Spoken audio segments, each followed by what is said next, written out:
قد كفاني علم ربي من سؤالي واختياري. Khusus kepada Dewan Kemakmuran Masjid Al-Munif, ya insya Allah sebagaimana mereka menjaga rumah Allah, Allah jaga mereka dunia wal akhirah. Dan terkhusus kepada panitia penyelenggara Isra wal Mi'raj Nabi Muhammad sallallahu alaihi wasallam, mudah-mudahan Allah berikan keistiqamahan, mudah-mudahan lelahnya dihitung ibadah di hadapan Allah. Wabil khusus kepada seluruh para darah daging baginda Rasulullah sallallahu alaihi wasallam, wabil khusus Al-Habib Muhammad bin Alwi Al-Kaf, bersama-sama terkhusus kepada seluruh para zuriyah Nabi Muhammad sallallahu alaihi wasallam yang hari ini kita berkumpul dengan memandang cucu-cucu beliau, yang insya Allah mudah-mudahan di yaumil qiyamah kita dikumpulkan bersama Sayyidina Muhammad sallallahu alaihi wasallam. Amin ya rabbal. Bil khusus hadirin wal hadirat, mu'minin mu'minat, fahamdan li rabbil hassana bi Muhammadin wa anqadhana min dhulmati jahli wa tayyajiri ila nuril islamin wa ilmin wa hikmatin wa imanin wa yumnin wa khairil awamiri. Alhamdulillah ala ni'matil Islam wal iman wa kafa biha min ni'mah. Alhamdulillahilladzi hadana bi abdihi al-mukhtar man da'ana ilayhi bil idni wa qad nadana labbaika ya man dallana wa hadana. Shalla 'alaika Allahu bari'uka alladzi bika ya mushaffa'u khassana wa habana ma'alika al-adhari ma'adini sirrika al-asma fahum syufunun najatihi mana labbaik ya Rasulullah, labbaik ya Nurullah, labbaik ya Habibullah. Pertama-tama limpahan puji serta syukur kita panjatkan kehadirat Allah Subhanahu wa ta'ala yang maha agung, yang maha luhur, yang maha bijaksana, yang alhamdulillah di malam yang penuh dalam keberkahan, di malam yang penuh kemuliaan, sebagaimana yang Allah kumpulkan kita di malam penuh keberkahan ini di tempat yang penuh kemuliaan, yang mudah-mudahan semua dengan segala bentuk nikmat yang Allah titipkan kepada kita, khususnya nikmat Islam, nikmat iman, nikmat sehat wal afiyah, nikmat umur yang panjang, ya insya Allah mudah-mudahan kenikmatan ini tidak Allah hapus sampai ajal menjemput kita. Dan kita juga minta kepada Allah, apabila Allah tetapkan kita di dalam ajal, Allah matikan kita dalam keadaan husnul khatimah. Dan kita juga minta kepada Allah, mudah-mudahan berkah acara di malam ini, mudah-mudahan tidak keluar kita dari majlis yang mulia ini melainkan semua dosa kita diampuni oleh Allah, diganti dengan pahala yang berlimpah. Allah kabulkan segala hajat dunia maupun akhirat. Doa yang selama ini kita minta maupun yang lupa kita minta semua diijabah oleh Allah. Amin ya rabbal alamin. Salawat beserta salam berlimpah curah keharibaan Nabi besar Muhammad sallallahu alaihi wasallam beserta keluarga, sahabat hingga umatnya sampai yaumil qiyamah. Amin ya rabbal alamin. Ayyuhal hadirun jamaah rahimakumullah, tidaklah seseorang diberikan satu kemuliaan, tidaklah seseorang akan diberikan satu kehormatan kecuali semua atas izin dari Allah. Bahkan di malam ini Allah ringankan langkah kaki kita menuju jalan yang diridhai oleh Allah, memanfaatkan umur, diberikan waktu umur ini untuk mengabdi kepada Allah dan kepada Sayyidina Muhammad sallallahu alaihi wasallam. Tidakkan seseorang berkumpul ke tempat yang mulia kecuali Allah yang menginginkan orang tersebut menjadi mulia. Tidak akan seseorang akan berkumpul dengan orang-orang yang terhormat kecuali Allah yang memberikan satu penghormatan kepada orang tersebut agar orang tersebut menjadi terhormat. Insya Allah. Saya mau tanya, yang hadir di dalam tempat seperti ini senang apa enggak? Gembira apa enggak? Apa yang bikin kita senang? Apa yang bikin kita gembira?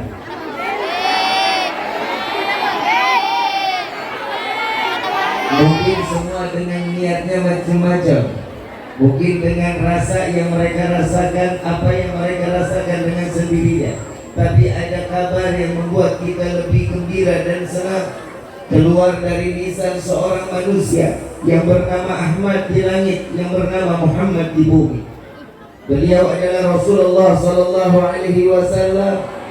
Beliau mengatakan, barang siapa umatku berkumpul di dalam satu perkumpulan, dan apabila di dalam perkumpulan tersebut disebutkan nama Allah, disebutkan nama Nabi Muhammad sallallahu alaihi wasallam, maka Allah akan turunkan ribuan malaikat beristighfar kepada Allah, menyebut nama kita satu persatu di hadapan Allah dan meminta kepada Allah agar semua dosa kita diampuni oleh Allah.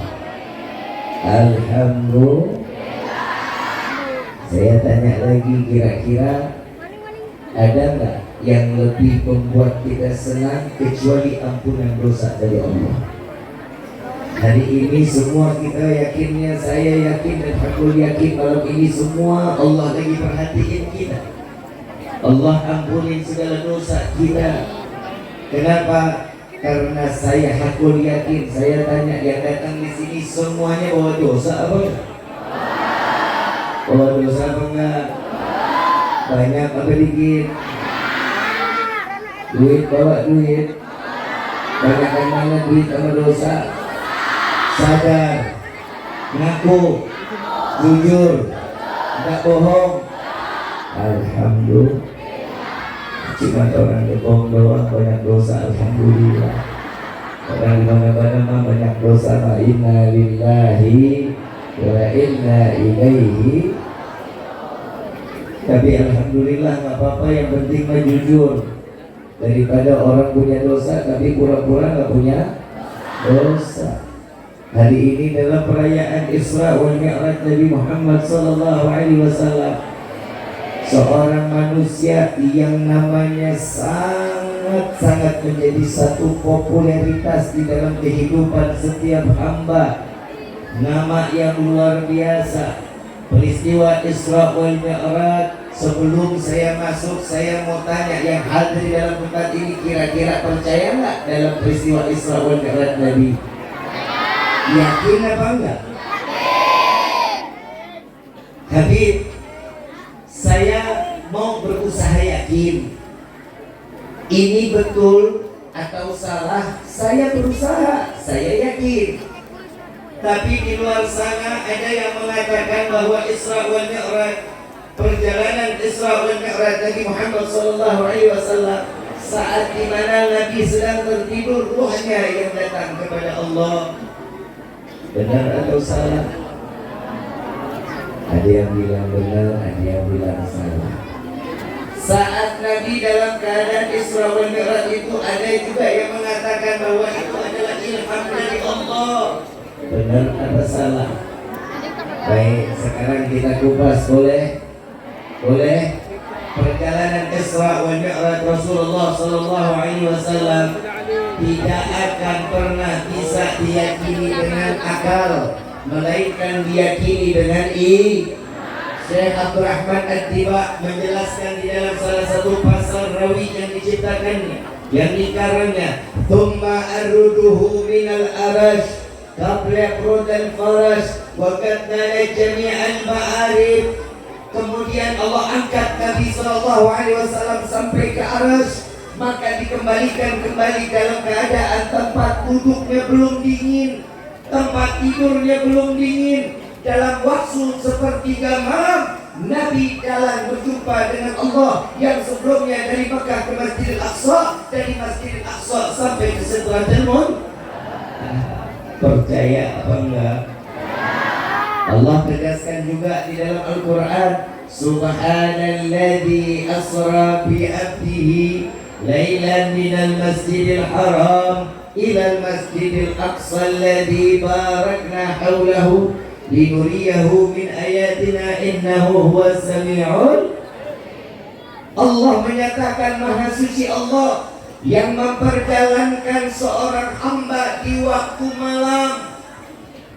Kalau Allah sudah mau, orang lain nggak boleh ikut campur. Kalau ini sudah ketentuan Allah, idza arada syai'an ayyakuna lahu kun, maka apa yang Allah punya mau A harus akan menjadi A, tidak akan pernah berubah menjadi B, karena itu adalah ketentuan Allah. Berarti peristiwa Isra wal Mi'raj wajib diyakini dengan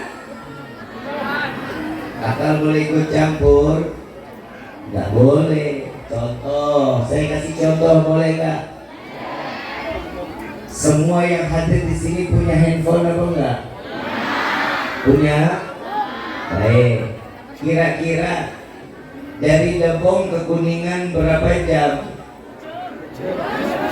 Berapa? 2, 3 jam. Panitia dari acara ini WhatsApp ke kawan saya yang ada di Kuningan. WhatsAppnya jam 9 pagi. Sampai di Kuningan WhatsApp itu nyampe jam 9 lewat 1 detik. Percaya apa? Sedangkan perjalanan dari Depok ke sana berapa jam? 3 jam. Masa urusan WhatsApp ke sana 1 detik? Percaya? Betul ya? Ini akal ya? Tahu nggak perjalanan WhatsAppnya kemana? Dari handphone panitia yang ada di sini lari ke satelit, dari satelit lari ke provider yang ada di Singapura. Selesai yang dari Singapura baru masuk ke dalam handphone kita. Percaya apa? Kalau urusan handphone aja kita percaya, kalau urusan hanya berupa seandainya cuma sekedar WhatsApp itu kita percaya betul, dan itu pasti akan sampai dengan jarak sebagaimanapun. Bagaimana dengan Isra wal Mi'raj yang Allah punya aturan, yang Allah punya mau, yang dijadikan tetamu undangan adalah Rasulullah SAW. Kendaraannya kendaraan istimewa. Kenapa urusan dunia kita percaya? Kenapa urusan Allah bersama Nabi kita nggak boleh percaya? Yang lebih lagi, kenapa sih akal nggak boleh ikut campur? Karena akal nggak bakal nyampe, bisa gila. Perjalanan sampai ke langit ke-7 kurang lebih puluhan juta kilometer. Gak akan bisa dianggap dengan akal, gak boleh. Saya mau tanya, ada ilmu yang dijelaskan dengan akal dan dengan iman. Contoh, boleh enggak? Kenapa iman harus teguh, akal nggak boleh ikut campur? Yang pertama saya mau tanya, air seni najis apa suci? Kalau nggak ngerti air seni saya bilang lagi air pipis. Najis atau suci? Najis atau suci? Saat kita lagi wudhu, ada wudhu, kita pipis, batal nggak wudhunya? Pipisnya terkena baju atau terkena kain, najis apa enggak? Kita lap pakai bahan, kita sapu, kita seka, kainnya boleh nggak kita pakai lagi? Nggak boleh. Kenapa? Najis, wajib diganti dengan yang suci. Kata siapa? Iman. Akal nggak boleh ikut campur. Yang kedua, ada yang namanya air mani. Maaf ya, saya bukan ngomong kotor, tapi ini ilmu. Ada air mani suci atau najis? Suci atau najis? suci. Loon ngaji, makanya ngaji. Ini fungsinya ngaji. Air mani itu suci, air seni itu najis. Kata siapa? Iman. Saat keluar air mani, saat kita punya wudu, kita punya keluar air mani, batal gak wudunya? Cara mengembalikan diri untuk menjadi suci bagaimana? Mandi besar, PA wudu. Mandi besar untuk mengembalikan diri menjadi suci. Nah, air mani terkena pakaiannya dilap, sapu. Kira-kira pakaiannya boleh nggak dipakai lagi? Boleh. Pantas apa enggak? Enggak pantas. Paham ya? Paham ya? Orang yang keluar air seni, dia batal wudu. Untuk mengembalikan diri menjadi suci cukup dengan berwudu, selesai. Orang yang keluar air mani untuk menjadi dirinya kembali suci wajib mandi. Kata siapa? Iman. Akal ikut campur. Iman gak boleh goyang. Ketentuan iman tetap. Akal ngomong, yang keluar najis aja cukup berwudu. Yang keluar najis cukup wudu untuk mengembalikan suci. Kalau yang keluar suci, akal ngomong, ya udah gak usah ngapa-ngapain. Orang yang keluar suci, iman boleh ikut apa kata akal? Gak boleh. Kenapa? Karena ini sudah ketentuan iman. Akal gak boleh ikut campur. Akal ngomong lagi, kalau yang keluar suci aja mandi besar, bagaimana yang keluar najis? Nyolong. Betul. Iman boleh ikut apa kata akal? Gak boleh. Maka dari itu, kenapa sih akal gak boleh ikut campur apa yang ditentukan dengan iman? Karena iman adalah kemauan Allah. Akal gak boleh ikut campur. Akal ciptaan siapa? Allah. Yang namanya akal nurutin apa kata hati atau kata iman. Makanya alladzina yu'minuna bil ghaib, ini sesuatu yang baik. Hati kita kan yang tahu kan diri kita juga sama Allah. Sesuatu yang datang nggak datang itu urusan Allah. Baik yang benar mau yang enggak urusan.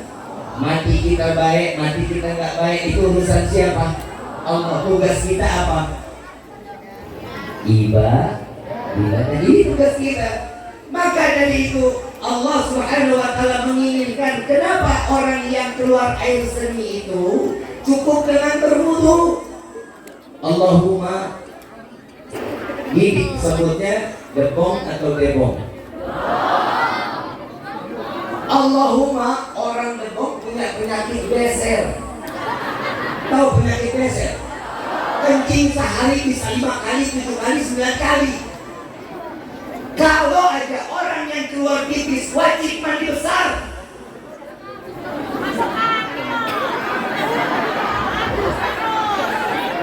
Gimana coba tuh? Kalau kita pipis, tiap pipis mandi besar, tiap habis pipis mandi besar, persis kita kayak ikan julung-julung. Betul apa enggak? Kenapa orang yang keluar air mani wajib mandi besar? Karena orang yang keluar air mani sudah pasti lemah, letih. Untuk mengembalikan diri menjadi segar, wajib mandi.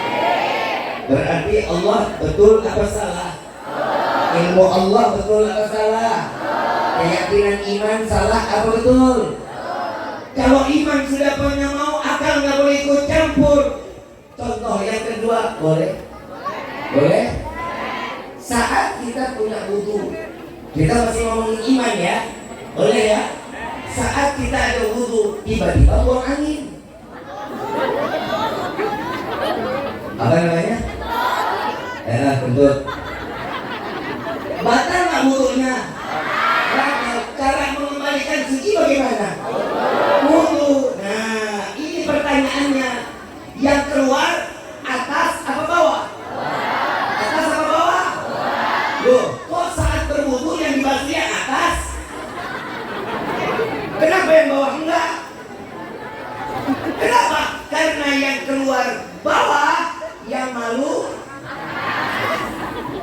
Betul apa enggak?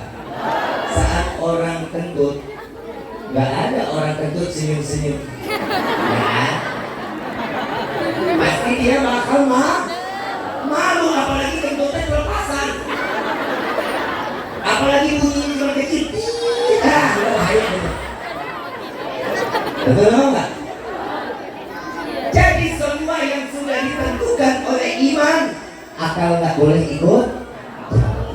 Kalau urusan dunia, kita lebih percaya masalah handphone. Handphone itu dalam waktu 1 detik bisa sampai ke handphone kita. Dari Depok sampai ke Kuningan, cuma jaraknya, yang namanya jaraknya jauh, cuma ukuran bisa 1 detik nyampe. Kita lebih percaya, kecuali yang ngirim WhatsApp gak punya kuota. Nah itu nyangkut namanya itu. Betul apa enggak?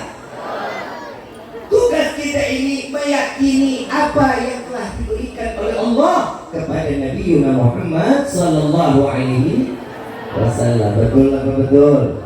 Betul apa betul? Ini peristiwa Isra wal Mi'raj ini, Nabi ini sangat luar biasa. Kalau kita, Masya Allah, Nabi pengen banget jadi seorang hamba, makanya Allah abadikan di dalam Al-Quran. Subhanalladzi asra bi abdihi. Disebut. Saya mau tanya, kita ini hamba Allah apa bukan? Hamba Allah apa bukan? Kata siapa? Kata siapa? Hah? Karena diri kita sendiri, karena kita tuh orangnya kepedean. Kita kan merasa hamba Allah. Yang namanya hamba menjalankan perintah Allah, menjauhkan larangan. Itu yang dikatakan hamba dan diabadikan di dalam Al-Quran. Siapa yang dikatakan hamba adalah Nabi Muhammad sallallahu alaihi wasallam. Betul? Nah, tugas kita apa? Mau jadi seorang hamba. Satu, Allah cuma minta, tidak akan aku ciptakan jin dan manusia kecuali untuk ibadah. Cuma ibadah. Kita ibadah kalau lagi ada maunya. Kita kalau lagi pengen sesuatu baru dekat banget sama Allah. Kadang kita ini kalau lagi susah baru tuh nyebut ya Allah, ya Allah. Apalagi kalau udah suami minta kawin lagi, main sholat 1000 rakaat jidat sampai pindah. Saking pengen dekatnya tuh sama Allah. Pak, Bapak, Pak, Nabi pernah dengar nggak Pak? Nabi itu sholat sampai kakinya bengkak Pak. Pernah dengar? Pernah dengar kisahnya? Orang Depok ada yang sholatnya sampai kaki bengkak. Oh yang jauh mau ada Bib. Iya, kalau yang ada mah dia bukan yang banyaknya baca surat. Kalau Nabi kan kaki bengkak, yang pertama Al-Fatihah, habis itu baca surat Al-Baqarah, Al-Imran, An-Nisa, itu 1 rakaat. Kaki bengkak wajar. Kalau orang Depok kaki bengkak sempurna. Betul apa Pak? Kadang kita ini disuruh ibadah malesnya setengah mati. Kadang kita mau ibadah mati-matian, tapi urusan dunia gak pernah mau mati-matian, belum jalan aja. Kenapa? Urusan dunianya ini lebih diutamai daripada urusan akhirat. Saya sekarang ada di depan halaman Masjid Al-Munif. Ini acara kurang lebih yang hadir 2.000. Hah? 3.000? 5.000? Ya udah saya kasih di 10.000 kali 5.000. Ini acara kurang lebih orangnya banyak luar biasa, 5.000 orang. Sholat subuh di sini berapa rakaat?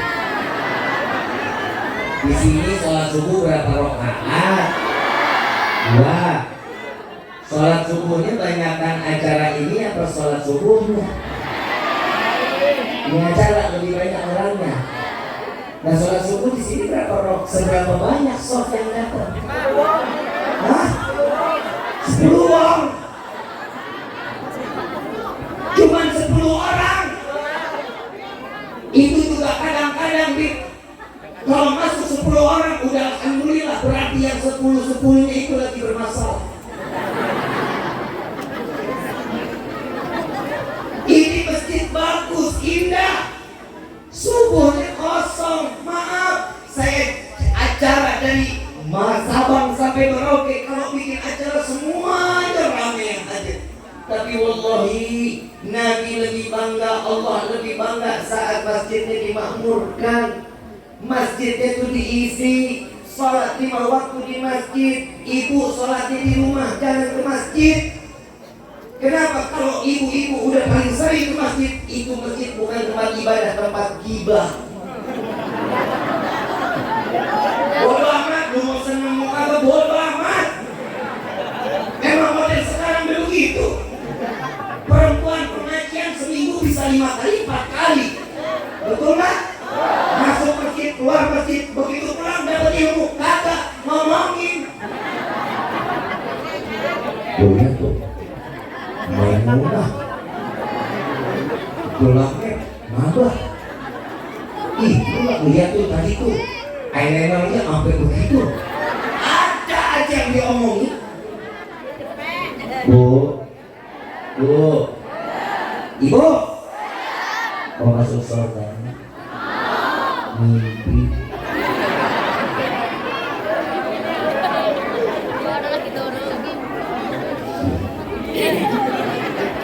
Saat Isra wal Mi'raj, Nabi Muhammad itu dikasih lihat surga sama neraka. Begitu turun, Nabi 3 hari nggak makan. Siti Fatimah datang kepada Rasulullah, ya Rasulullah, kenapa engkau tidak makan selama ini? Sudah 3 hari ini aku tidak pernah melihatmu dalam keadaan kegembiraan di wajahmu. Ada apa ya Rasulullah?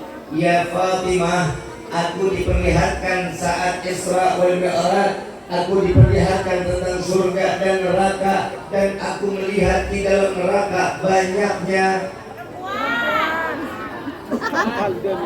merasa lu.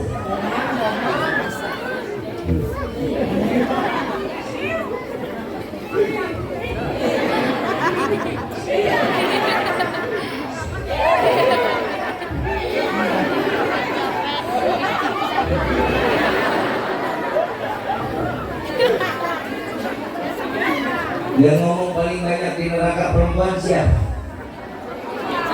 Siapa? Rasulullah Shallallahu Alaihi Wasallam. Keluar dari lisan Nabi bohong apa benar?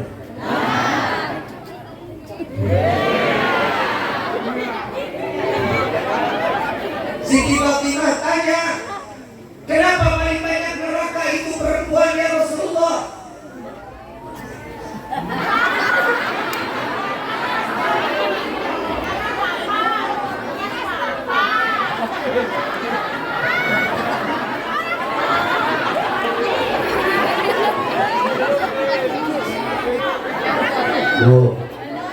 Bu,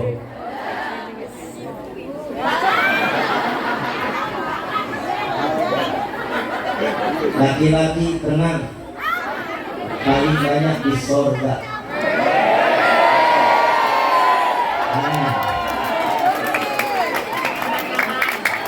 Pasti pada masa di giliran laki-laki itu banyaknya di surga. Ibu nengok, lihat muka-muka penuh dengan tekanan dan aniaya.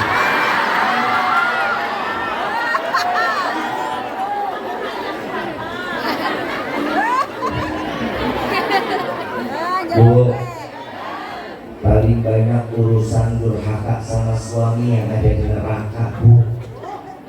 Bu, yang ngomong sama suami matanya melotot-melotot. Ada di sini ada apa yang begitu ada? Banyak, Pak. Colok matanya. Bu, yang ngomong sama suami nadanya keras, tangan tolak-tolak pinggang. Ada di sini ada yang begitu? Ada, Pak. Banyak. Ukur tambah, Pak.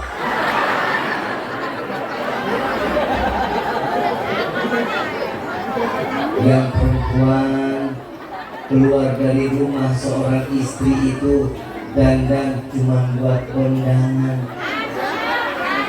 Ada yang begitu, Pak?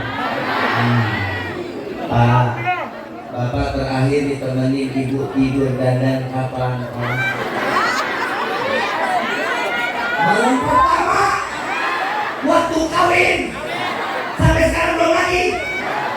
dandanan tahun 90-an, Pak.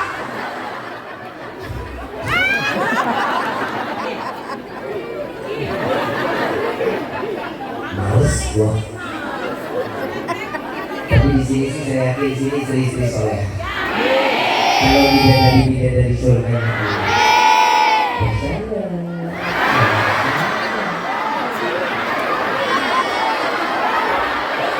pengen banget masuk surga. Bu, saya ceramah karenanya kenapa? Saya paling banyak ibu-ibu. Padahal saya kalau ceramah yang saya punya bisa-bisa perempuan. Kenapa? Karena saya cinta sama perempuan. Ibu saya perempuan, istri saya perempuan. Kalau istri saya laki berarti saya ada gagal di dalam pemahaman. Bu, bukan saya sentimen sama perempuan, bukan. Ayo buka pikiran, buka mata, buka hati kalian wahai para setiap istri. Kunci surga kalian tuh ada sama suami. Apa kata suami? Iya, jangan pernah nolak, apalagi bantah. Surga kalian itu ada sama suami. Ibu mau duduk di dalam majlis tapi nggak dapat ridho dari suami, nggak bakal masuk surga. Ibu sholat 1000 rakaat kalau nggak taat sama suami percuma.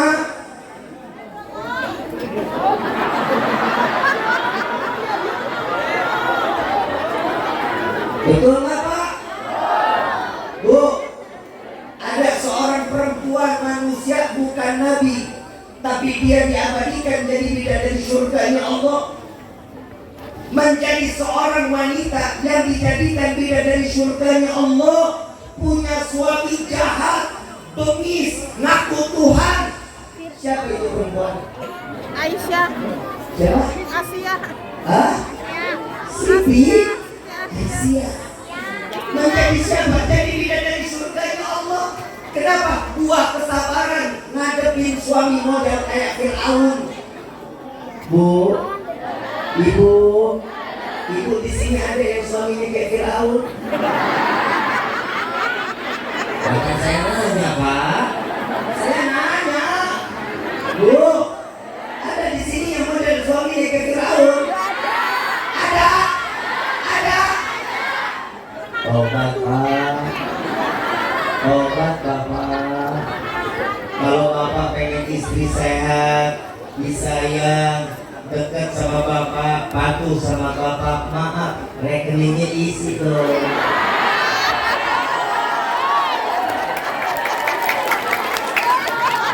Makan duitan lu. Paling gampang Pak mancing perempuan, lah ilaha illallah. Pak, kita sebagai laki-laki punya harga diri, betul? Kita laki-laki juga butuh dicintai, betul? Kita sebagai laki-laki juga butuh diperhatiin, betul? Saya mau tanya, tadi di rumah masak apa enggak Pak? Jawab jujur, masak apa enggak? Masak? Tadi malam ditanya enggak Bapak? Saya besok mau dimasakin apa? Enggak pernah ditanya.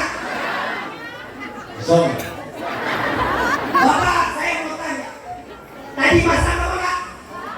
Ibu masak apa enggak? Tanya enggak sama ibu mau makan apa? Hampir semua istri nggak pernah lagi nanya itu kepada suami. Dengar ya tuh, orang duitnya nggak ada. Bu, ibu, yang namanya cinta, duit itu nggak ada harga Bu. Bu, ya dari saudara ngomongin cinta ini. Boleh ya? Bolehlah, gue kalau ada pikiran dulu boleh bebas aja ya. Bebas ya. Saya ngomongin cinta boleh kan nih? Ini nyambung ini cintanya nyambung. Boleh apa enggak? Baik, saya ngomongin cinta. Cinta itu gak akan pernah kenal jarak. Cinta itu gak pernah memandang waktu. Cinta itu gak pernah memandang sesuatu dalam keadaan fisik sempurna atau tidak sempurna. Cinta itu, yang namanya cinta itu tidak akan pernah keluar kata-kata dusta. Cinta itu yang keluar adalah yang kejujurannya penuh. yang tidak menyakiti hati orang ia cintai. Betul? Betul? Satu contoh, cinta nggak kenal jarak. Siapa cintanya yang nggak kenal jarak? Yang kayak gimana, Bib? Ada nggak orang Debong yang nikah sama orang Guci? Ada apa nggak? Banyak. Banyak. Dekat apa jauh? Kata cinta. Dekat. Habib, bagaimanapun lika-liku perjalanannya, saya akan kerja demi menjemput cinta. Betul? Betul? Yang kedua, cinta nggak akan pernah mandang fisik seseorang. Mau bagaimanapun orang melihatnya, pasti orang yang mencintai memandangnya penuh dengan kesempurnaan. Contoh, boleh? Tapi jangan marah ya. Jangan marah nih. Ada orang gembrot. Nah, kan saya udah ngomong. Ada orang gembrot. Kata cinta apa? Kalau bilang langsing bohong. Karena cinta itu gak pernah bohong. Apa kata cinta? Bohai, sibuk, bahenol, seksi. Betul?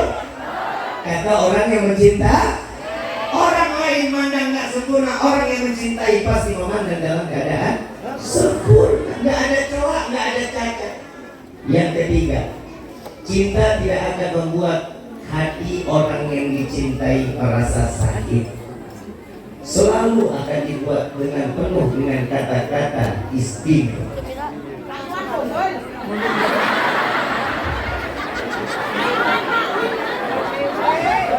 Saya kasih contoh lagi, boleh nggak? Tapi jangan marah. Maaf nih. Maaf, boleh nggak? Ada orang besar. Oh, kan saya kan cuma ngomong. Ini tentang orang cinta. Kenapa? Karena kata orang Debong, love is blind. Cinta itu buta memandang. Ada orang besar, kata orang yang mencintai apa? Ini lagi itu kan bohong. Apa? Itu namanya nyakitin hati. Gak ada orang masuk ke dalam. Kata orang yang mencintai melihat pasangan yang besar apa? Mancung yang tertunda. Mengemas bahasa menjadi agar orang yang dicintai tidak merasa sakit dan tidak merasa terluka. Tapi tak pacaran terus dia.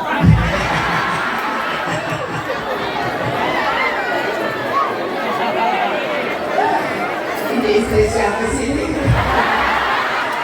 Gue lihat lagi itu betah banget awal-awal udah begini.